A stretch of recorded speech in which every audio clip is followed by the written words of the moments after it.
I'm Dr. Angela McBurdy of DoctorFlute.com, and today's flute tip is on a 30-minute practice session using your Mozart Concerto in G.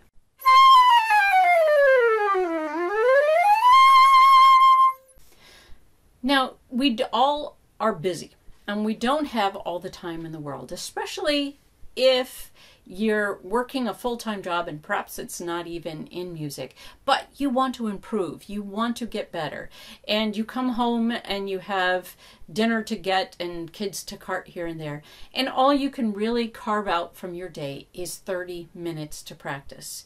Well, I think that you can use that 30 minutes, practice only your solo, and cover tone, technique, and musical solo practicing in that 30 minutes.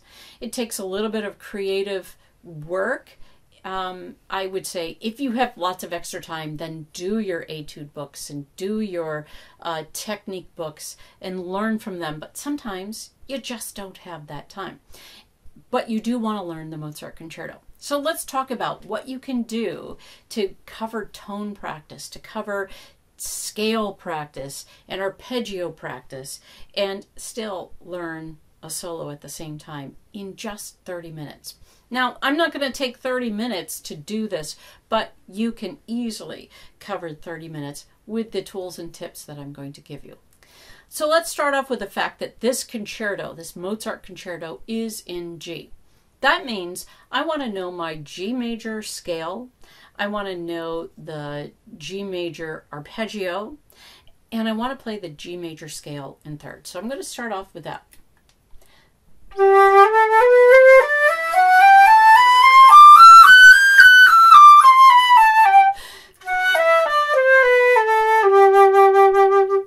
Now I'm going to play it in thirds. If you don't know all your scales in thirds, it's a fabulous way to practice. Learn them.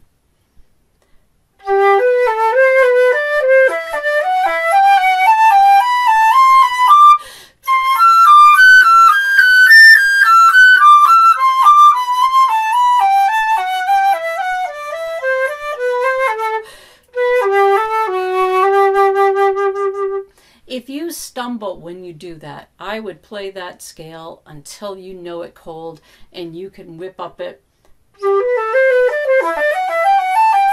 as fast as your fingers can go. All right, so I did the scale, I did it in thirds, now I'm going to do the arpeggio.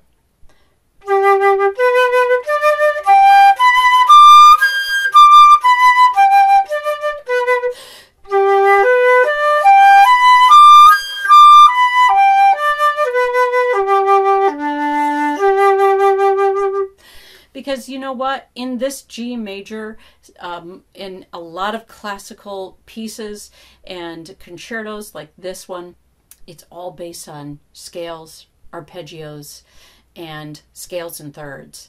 So if you know those cold, you're going to be able to play this, you know, with ease.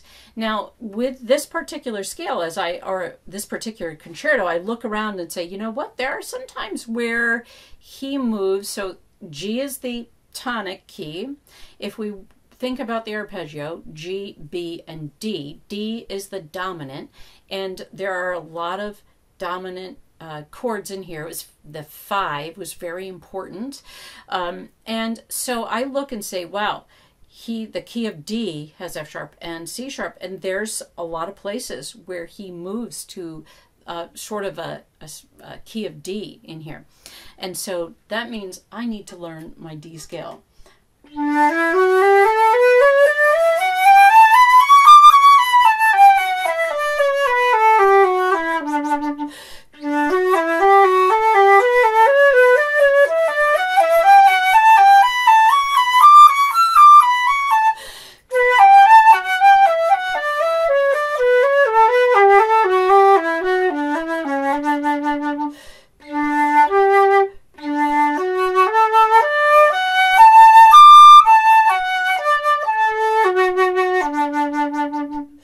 So now I've just got my ear tuned to that G scale, the D scale, and I'm ready to look and say, what other technique? Because when you're practicing, you want tone or technique, then tone, and then etude practice, but we're going to combine etude practice with solo practice. So I'm going to continue with scales because, you know, generally if you've got 30 minutes, you're thinking 10 minutes, 15 minutes with the scale, the technical part of this. So right now I'm going to look for scales. And there are lots of places where you can find scales. I'm going to check out measure 83 first. Now, it's not playing your G scale. Not quite like that, but this is a section where it's all steps. So they're fooling around with, Mozart is just using that scale to embellish the notes, the melody.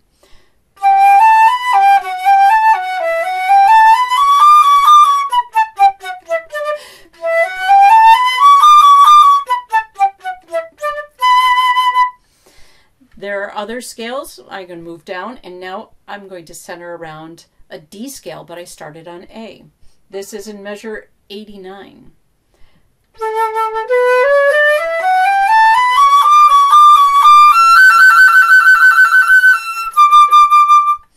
Okay, now I'm going to put my metronome on. So I'm not going to do it because it's a little bit annoying on a video here. But I'm going to put the metronome on, and I'm just going to center around those two scale sections. Now I'm going to, so whatever tempo I can play it cleanly at, I'm going to put the metronome on. Maybe that's 60. Maybe for you it's 50. Maybe for someone else it's 85. But it doesn't matter because you find out where you're at right now. And you know these are scales. You know you can play your scales. So now it sort of takes the fear out of this. Now I'm going to use some different articulations with my metronome.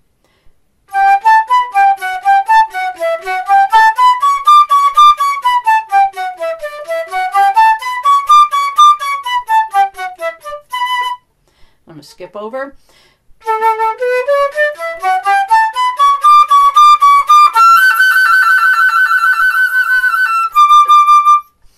All right, change the articulation. Slur 3, tongue 1.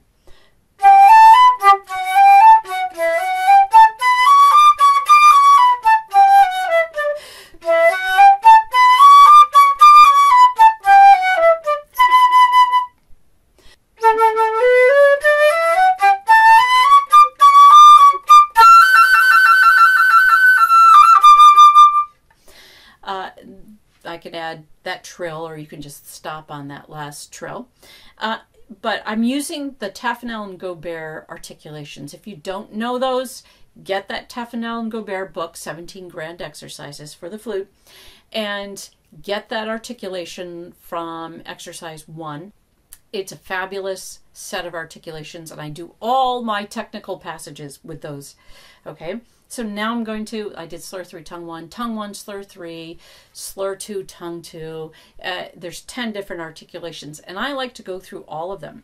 Now, I might flip the page and say, where's another scale passage? You know, there's scale passages everywhere.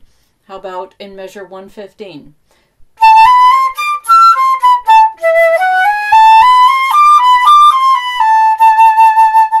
All right, we're not in the key of D anymore. We're sounding a little bit minor here.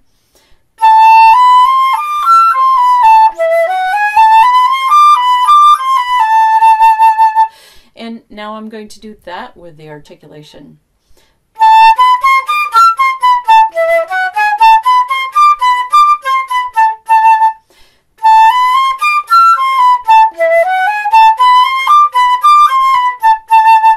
How about in measure 123, starting with beat 4.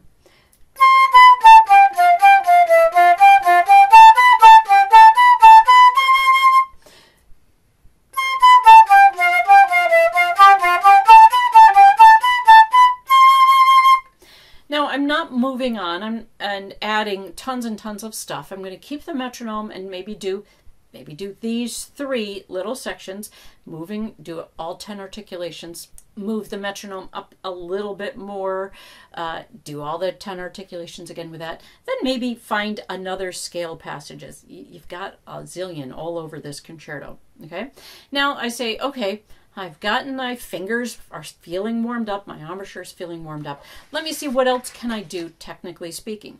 And this is how I have you practice etudes too. So this sort of combines your etude practice. But now scales and thirds come in. This is all about scales and thirds. If you don't know your scales and thirds, I think I've said this before, practice your scales and thirds. And I have a book here. Let me see. This is a book that you should have. It's called Daily Exercises by our favorite flutist, Marcel Moise.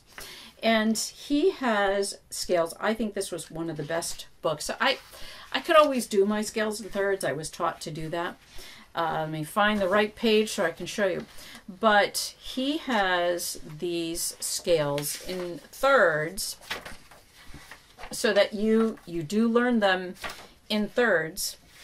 But what's really fabulous is that he also has them in fourths, in fifths, in sixes, in sevenths. And you learn to do your scales in all these different intervals, and it's fabulous. So if you don't know your scales and thirds, he does them in minors as well. So here's a page where he's doing your scales and thirds, and when you turn the page here, and I can see that the corners are a little bit discolored for how many times I played and turned these pages, but here's minors here. And then you turn the page and he's doing scales in fourths. Man, does that ever change the way you're thinking about scales when you do your scales in fourths? Well, okay.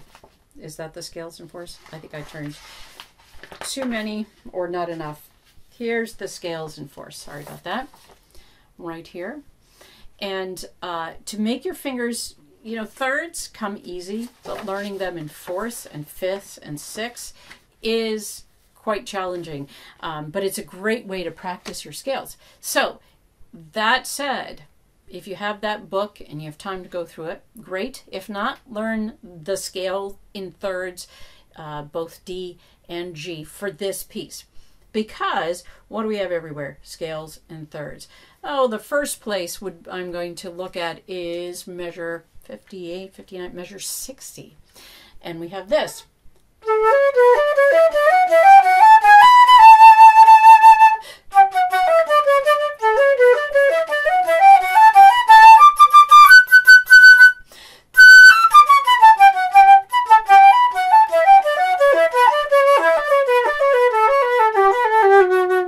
So not only did you have thirds going up, but he had thirds going down. If you've got that in your fingers, guess what? That is not so hard. So again, put your metronome on. Just start there and measure 60.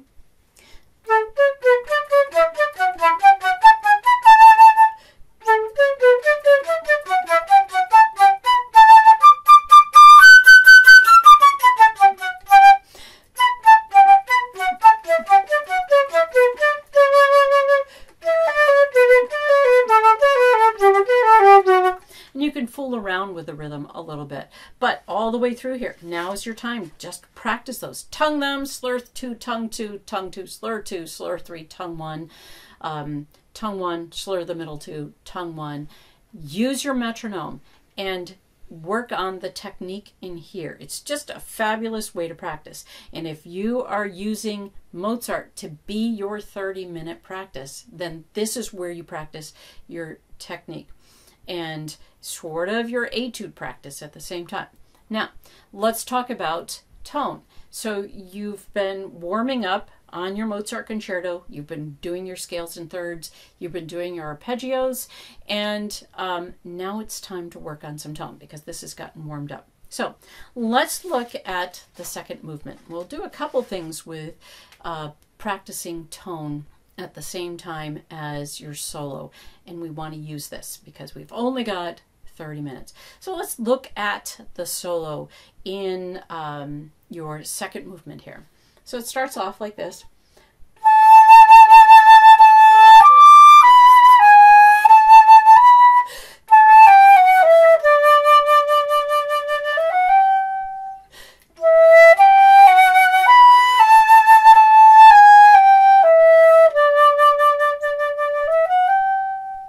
All right, it's beautiful. It's just a gorgeous second movement. But let's talk about tone. Okay, right now I'm going to take those first 5 notes and use this as a bit of a tone exercise. I'm going to play that A till I get the tone that I want.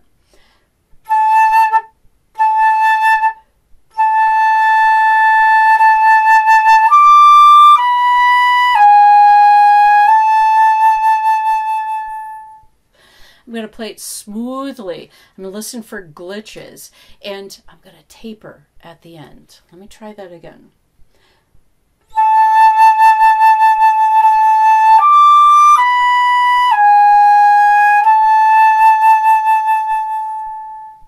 Now, I might take the next group of notes.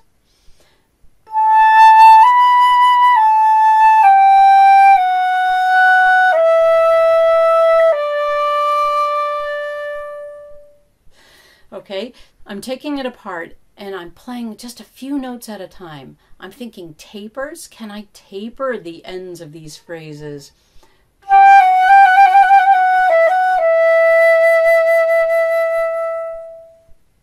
How is my vibrato going through that taper? Am I keeping my embouchure open so that the tone sounds mellifluous and beautiful? But here's what I'm going to do. I'm going to take this second movement and use it as my tonal study. Now, another thing that I like to do when I'm doing a 30-minute practice time using a solo, such as this Mozart Concerto, is work on my articulation and my embouchure movement. Okay, so we've covered technique, we've covered tone. Now let's do some articulation, because we need to practice articulation and embouchure flexibility. I like the first movement, and we're thinking about embouchure flexibility. Let's take, for example, coming over here to measure 50, what is it, 51, 52, measure 53. Okay, it sounds like this.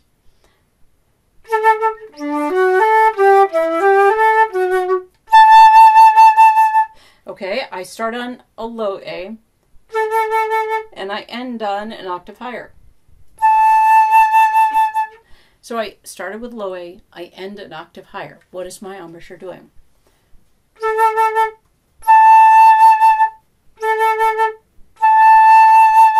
I might want to put my tuner on as well to say, is my low A and my high A, are they in tune with each other? Now, I have to go to a low D. I've got to change that embouchure. I'm going to keep that embouchure here. Now going to oo, opening it right up.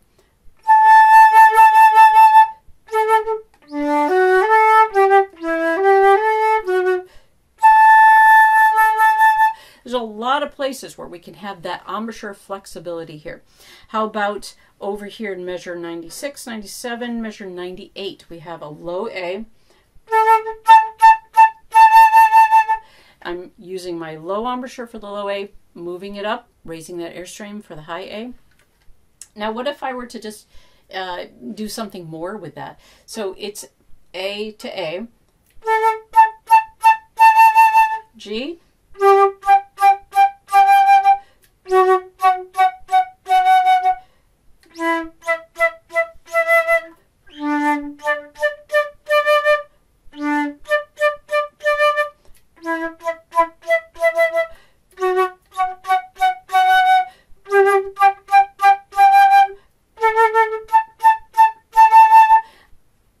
So I just went down by step. That was an A to A, and then G to G, and then F sharp to F sharp, E, E, D, D. Then I went back up because that's giving me flexibility. And this piece has these octave or bigger jumps.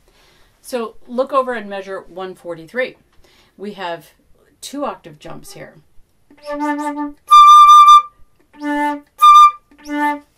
Low D to 2 octaves higher, D. And then F sharp.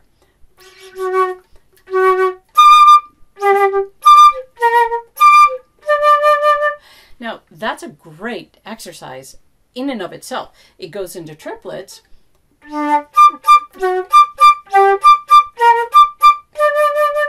I love having students just work on that. You work on the low register first, playing very short, as in when I've had students do the C chromatic tonguing exercise. I know I mentioned that exercise a lot, but it's a great exercise. And you're doing it very short. You're holding your air in. You're keeping your embouchure ah.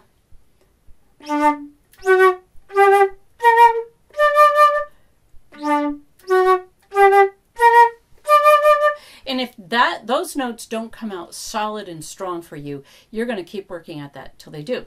Now, let's add, out of rhythmic context, let's add the top note.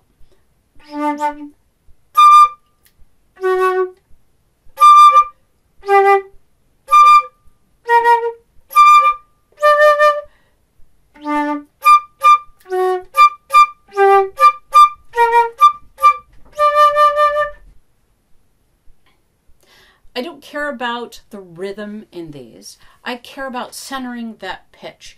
And as I'm playing these octaves, and over in measure 206, you've got up into the third octave. We'll look at that maybe too in a second. I want to center those pitches. I want to get on the top note the best sound I can, and on the low note the best sound I can. Most of the time, people that are learning this, you get the high notes and you lose the bottom. And almost all the time that's because your embouchure is a high embouchure and it stays there. And you don't open it and change it to the low, meaning you're not keeping your embouchure flexible. It's staying at a high embouchure, and then you lose the low notes. You're losing the low notes because the high embouchure does not work for your low register. Over here in measure 206, where you're doing third octaves,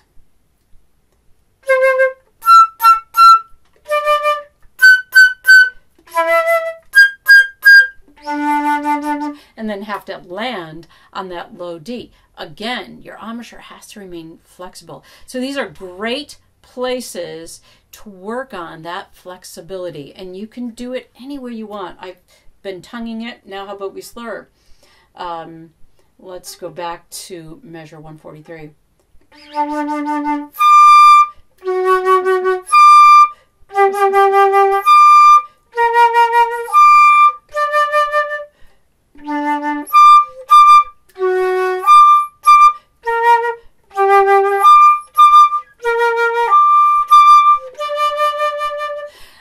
I'm going to fool around with that, whatever, but I'm centering that pitch. Now, if you do all that work during your 30-minute practice time, man, when you go to play that whole thing, you've done the work for that section. Okay, we've talked about tone, embouchure flexibility, technique, which is sort of your etude practice at the same time. And now at the end, what do we get? We usually get our solos. And now you've been working on that solo. So I'd give yourself a little bit of fun and say, let me just start at the beginning.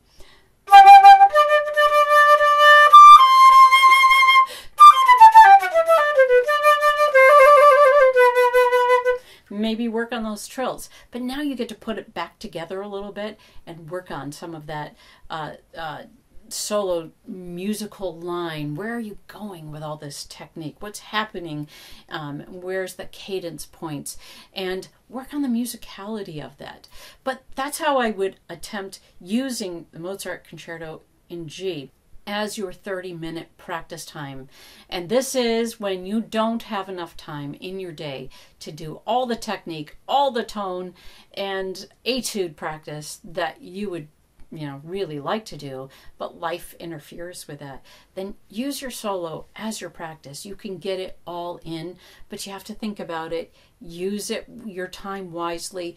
Don't open up your solo and then play it from beginning to the end. And then, okay, my 30 minutes are up. I've got to go on to life. Use it wisely. Break it up. Do sections. You'll be very happy you did when you finally learn the whole thing, because every time you do that 30-minute practice, you concentrate on some other technical or tonal aspect of this, and you get better and better and better, and you put it all together. Eventually, you'll be surprised how well you know this piece. So that's my advice. If you have a very difficult time getting and eking out that 30 minutes for you to practice, use your solo, use it wisely. You can get it in and you can improve at the same time. That's today's flute tip. If you like this video, press the like button, subscribe, comment below, and share it with your friends.